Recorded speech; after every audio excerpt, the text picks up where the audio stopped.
একটা বনে থাকতো এক খরগোশ। সে এত দ্রুত দৌড়াতো যে নিজেকেই সবার চেয়ে সেরা ভাবত। আর ছিল এক কচ্ছপ। সে ধীরে চলত ঠিকই, কিন্তু কখনো থামত না।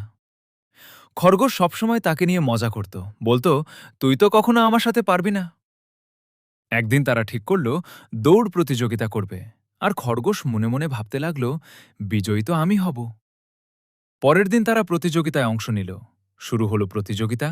খরগোশ এক দৌড় দিয়েই সামনে এগিয়ে গেল, আর কচ্ছপ ধীরে ধীরে যেতে লাগল।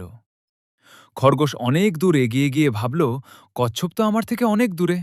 এদিকে আমি আরাম করে একটু বিশ্রাম নিই। আর সেখানেই সে ঘুমিয়ে পড়ল।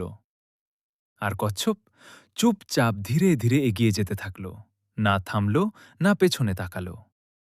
শেষে হঠাৎ খরগোশের ঘুম ভাঙল, আর দেখল কচ্ছপ ধীরে ধীরে ঠিক সেই জায়গাটাই ছুঁয়ে ফেলেছে যেখানে শেষ লেখা ছিল।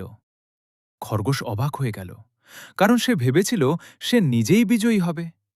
কিন্তু সে যখন ঘুমিয়েছিল নিজের অহংকারে, কচ্ছপ তখনই তাকে অতিক্রম করে চলে গেল। আর কচ্ছপ শুধু একটা জিনিসই প্রমাণ করল, জেতার জন্য গতি না, লাগে শুধু থেমে না থাকা ধৈর্য।